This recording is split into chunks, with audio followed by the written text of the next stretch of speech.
Hello, everybody, and welcome to this week's edition of Ask Coach Marie. I'm Marie O'Neill, founder of Padma Life Coaching, and your host on this series. This is the place where you ask a question, and I give my unique opinion as a life renewal coach, astrologer, and past life regression facilitator.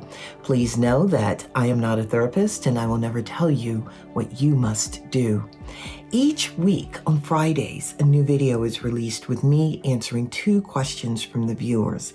In addition to those 2 questions, I talk about various other life renewal topics. So let's go ahead and get started with the questions for this week.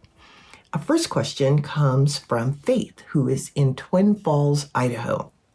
Faith writes, I need help getting things done and would like to ask family and friends, but I don't because of pride. How do I get over this issue and ask for the help that I need? Thank you for sending that question in, Faith. There could be various reasons of why the issue is actually there. And one could be having an issue with receiving. Some people are really good with giving. They give, but they don't know how to receive. And that becomes a blockage. It also causes us to be out of balance when we are having an issue with receiving.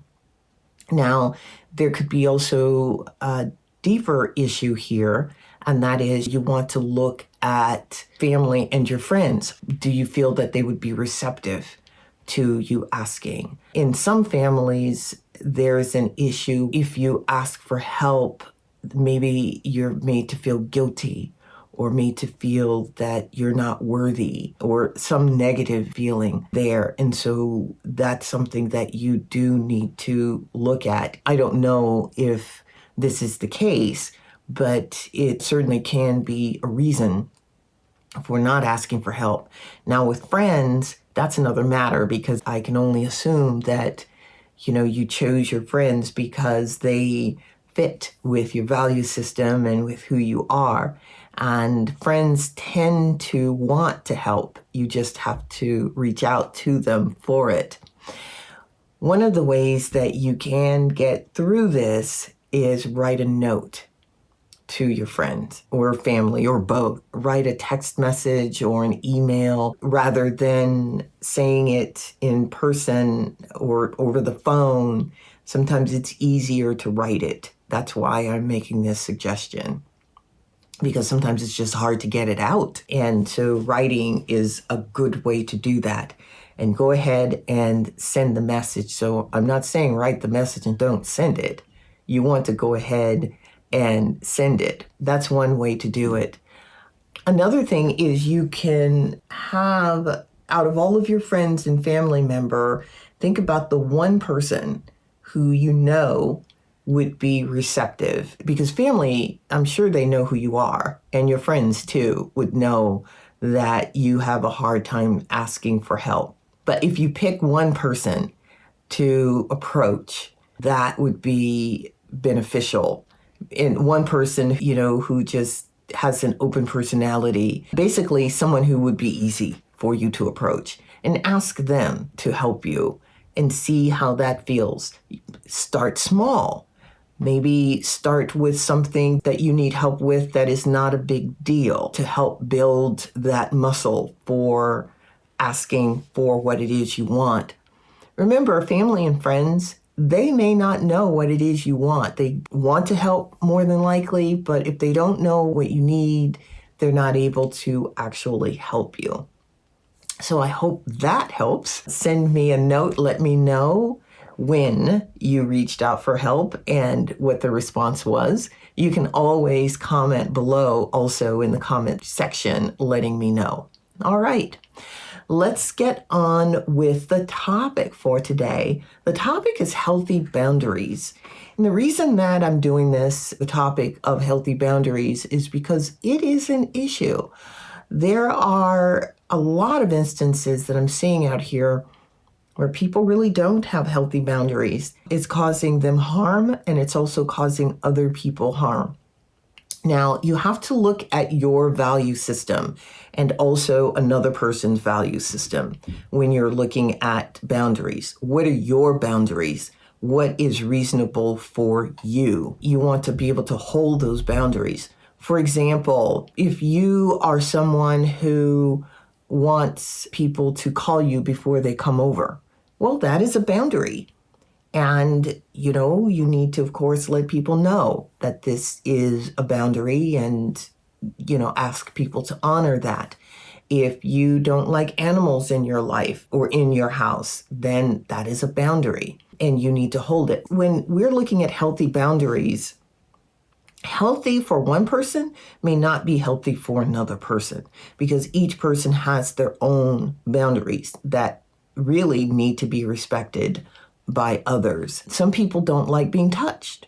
Well, that is a boundary. You need to convey that and be okay with conveying it. When you have someone who is pushing against your boundaries, you have to question whether or not that person is a true friend or whether that person is a narcissist, which I'll talk about in another video. But healthy boundaries are good. They're there to keep you safe. They're there to help your self-esteem. It's about your value system, your self-worth. Boundaries are good. That's why I wanted to just mention a bit about boundaries. If you're feeling uncomfortable with someone else's behavior, there might be a boundary issue there that you need to look at. And also look at your boundaries with other people. Are you someone who is touchy-feely or someone who speaks out of turn? There are a lot of nuances with boundaries. So take a look at that. All right, let's move on to the last question for today. Our last question comes from Charlie, who is in Baton Rouge, Louisiana. Charlie writes, I've been killing myself helping family and friends who don't seem to appreciate me. They never say thank you and expect me to drop whatever I'm doing to help them. I'm tired of this, but don't know how to stop. I've been in this role for years. Do you have any advice? Yes, short of running away from home, what you want to do is set some boundaries. You actually need to sit people down and let them know what you will and will not do anymore. The other thing is when someone calls you and asks you for help with something, if you don't want to do it, find a way to say no. And this isn't about saying, I'm busy, or, I've got someplace to go or whatever. This is about, I'm not available for that. The other thing is, if you're not sure whether or not you want to help, you can always say, let me think about that and get back to you. You can even say that if you know you don't want to do something or you don't want to help out. You can always say that and cultivate a sentence or a phrase or something that you can say to say no. There are so many ways to say no. And I would suggest that you start learning that, because if you keep on down this road, you can actually cause yourself to get ill. And then you also can start resenting people in your life because you're constantly doing things for them. The other thing is, are they reciprocating? Are they there for you when you need help? But yes, you do need to set some boundaries. There's plenty of ways to do that. Start by just knowing whether or not what you're being asked to do is something you really want to do. And if it's not, and it's not an emergency, say no. All right. We have come to the end of the session for today. Thank you, everyone who has taken the time to watch this video. Please be sure to like and subscribe to the YouTube channel. That really does help the algorithms and help to get the videos out so that other people can benefit from them. Be sure to send your questions to padmacoach@icloud.com. That's padmacoach@icloud.com. If you'd like to learn more about me, please check out my website, padmalifecoaching.com, where I have listed the services that I offer. You can always sign up for one of the services or email me with your questions there. You can also check out my book, which is And the Lotus Opened, a memoir. My story of how I worked through trauma and healed it, in hopes that it helps you work through your own issues. I also have a virtual healing retreat that I am hosting on April 29th and 30th. It's being hosted through eventbrite.com. It is really about healing on the soul level. You can find that, as I said, on eventbrite.com. Just go to Padma Life Coaching there and you will see the event. All right, that is it for this week. Thank you once again for tuning in to this station, and I'll see you back here next week. Bye-bye.